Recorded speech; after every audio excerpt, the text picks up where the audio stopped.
مجھے بہت غلط سمجھا ہے آپ نے۔ نہیں سملا، یہ بات نہیں، میں بہت پریشان ہوں، 2 گھڑی مجھے یہاں بیٹھنے دیں ورنہ میں مر جاؤں گا۔ کمال ہے، کیسے مر جائیں گے آپ؟ پلیز آپ جلدی نکل جائیں یہاں سے ورنہ اچھا نہیں ہوگا۔ مجھے غصہ نہ دلائیں، میں جمیل کے ہاتھوں تو پٹ سکتی ہوں مگر کسی اور سے نہیں۔ تم بہت ناراض معلوم ہوتی ہو، میں تم سے 1 رات کی بھیک مانگتا ہوں۔ ادھر آؤ، میری بات غور سے سنو، تم بہت اچھی ہو، میں نے تم جیسی کوئی نہیں دیکھی۔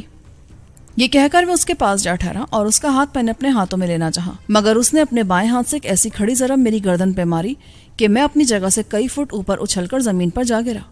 پتہ نہیں اس کے ہاتھ میں کس قدر قوت تھی۔ چند لمحوں تک تو مجھے ہوش بھی نہ رہا کہ میں ہوں کہاں، مگر جب میں اٹھا تو اس نے تکیے کے نیچے سے بھرا ہوا پستول نکال لیا تھا۔ بہتر ہے کہ تم فوراً یہاں سے نکل جاؤ ورنہ میں تمہیں گولی مار دوں گی۔ میری ضرب تم دیکھ چکے ہو، میں دوسرا ہاتھ مارتی تو تم بے ہوش ہو چکے ہوتے۔ تم بکواس کرتی ہو، میں یہاں سے نہیں جاؤں گا، مجھے تمہاری ضرورت ہے سملا، میں تمہارے بغیر نہیں رہ سکتا۔ جیسے ہی میں نے یہ الفاظ کہے اس کا ہاتھ حرکت میں آ گیا، مگر اس نے ٹریگر نہیں دبایا۔ اس قدر تیزی سے آگے آئی کہ میں سمجھا کہ وہ ابھی پستول سے کھیل ہی رہی ہے۔ دوسری ضرب اس نے پھر میری گردن پر لگائی مگر وہ میں برداشت کر گیا اور اس کی دائیں کلائی کو ہاتھ میں لے کر میں نے مروڑ دیا، مگر اس کے ہاتھ سے پستول چھڑا لینا ہر کسی کے بس کی بات نہیں تھی۔ وہ پوری کی پوری الٹ گئی اور دوسرے ہی لمحے مجھے اس کے بمبار قسم کے گھونسے کی ضرب پیٹ پر محسوس ہوئی۔ اب کی بار میں زمین پر واقعی بچھ سا گیا تھا، اس سے پنجہ لڑانا ناممکن تھا۔ میرے پیٹ میں کمر کی ہڈی تک شدید درد اٹھا اور میں الٹ کر اس درد کو سمیٹنے لگا، مگر جیسے ہی میں نے اٹھنے کی کوشش کی اس نے میری گردن پر کچھ اس طرح ہاتھ ڈالا کہ میں پاگل ہو گیا۔ اس نے میری رگیں احساس مسل ڈالی تھی، میں جیسے پڑا تھا ویسے ہی پڑا رہ گیا، میرے حواس معطل ہو گئے تھے۔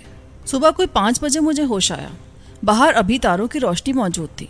میں نے دیکھا کہ میں لحاف میں دبا ہوں اور لیمپ بجھا ہوا ہے، کمرے کا عقبی دروازہ بند تھا اور باہر برآمدے میں کھلنے والا دروازہ بھیڑا ہوا تھا۔ جو ہی میرے حواس بحال ہوئے میں رات کے واقعات پر غور کرنے لگا۔ وہ شاطر عورت میرے ہی ہتھیار سے مجھے قتل کر گئی تھی، اپنی عصمت اسے اس قدر عزیز تھی، اس کے فن نے مجھے حیران کر ڈالا تھا۔ اس کا مطلب یہ تھا کہ وہ اس حربے سے آگاہ تھی اور جانتی تھی کہ اسے کب اور کیسے استعمال کرتے ہیں۔ وہ اپنا دفاع کرنا جانتی تھی، مگر اس نے مجھے کیوں اس فن کے لیے تختہ مشق بنایا؟ محض اس لیے کہ میں 2 گھڑی اس کے پاس بیٹھ کر اسے دکھ سنانا چاہتا تھا۔ مجھے اس کی آرزو تھی، اسے معلوم ہو گیا تھا کہ میں اس سے کیا چاہتا ہوں۔ وہ جمیل جس کا نام اس نے جمیل سنگھ رکھا تھا وہ اسے پیٹتا بھی تھا، میرا خیال ہے وہ اسے پٹ بھی جاتی ہوگی۔ اپنا فن اس نے جمیل پر کبھی نہیں آزمایا ہوگا ورنہ وہ اسے گھر سے نکال دیتا، مگر اس کا استاد کون تھا؟ کس نے اسے کس مہربانی کے بدلے میں وہ سب کچھ سکھا دیا تھا جس پر غلام جیلانی فخر کرتا تھا کہ اس جیسا ماں نے ابھی پیدا ہی نہیں کیا؟ بالکل میری ہی طرح وہ گردن کی رگ کا انتخاب کرتی تھی۔ میری گردن ابھی تک سوجی ہوئی تھی، ابری ہوئی نس مجھے اس کی انگلیوں کی لمس کا احساس دلاتی تھی۔ مجھے اس سملا نے واقعی برباد کر کے رکھ دیا تھا۔ اب کوئی چیز باقی نہیں رہ گئی تھی جس پر میں فخر کر سکتا، کچھ بھی تو باقی نہیں رہ گیا تھا۔ میرا فن عام تو نہیں ہوا تھا مگر وہ عورتوں میں منتقل ہو گیا تھا۔ میں اس پر جتنا بھی ماتم کرتا کم تھا، مگر میرے ماتم سے کیا ہو سکتا تھا؟ مجھے تو جو جپت پڑنی تھی وہ پڑ چکی تھی۔ میں نے بڑی مشکلوں سے خود کو سنبھالا اور میز پر رکھے سگریٹ اٹھا لیے، مگر جب میں نے ایک سگریٹ سلگایا تو پتہ چلا کہ اندر سے گلا تنگ ہو چکا ہے۔ پھولی ہوئی نس نے جگہ زیادہ گھیر لی تھی۔ اس عورت نے واقعی مجھے تباہ کر دیا تھا۔ اس سے انتقام لینے کے کئی طریقے میرے ذہن میں آئے مگر ہر بار میرے دل نے ان کو مسترد کر دیا۔ اس جیسی باکمال عورت سے اپنے کسی زخم کا بدلہ لینا کسی بھی طرح جائز نہیں تھا، وہ سراسر کمینگی ہوتی۔ اس نے مجھے للکار کر شکست دی تھی، میری انا کو یوں سڑنگو کر دیا تھا کہ اب اس میں پہلی سے سرفرازی نہیں آ سکتی تھی۔ مگر سوال یہ تھا کہ اس کا استاد کون تھا؟ وہ کیسے اس کو یہ فن دے گیا؟ سارے ملک میں اس جیسی ایک بھی نہ ہوگی، اور اسے فخر تھا کہ وہ بارڈر پر رہتی ہے اور ایک ایسے سنار کی بیوی بن کر جس نے چاندی کی اسمگلنگ میں بہت روپیہ کما لیا تھا، اور وہ اس کے پیچھے ذلیل ہونے کے بجائے دور دور تک جھک مارتا پھرتا تھا۔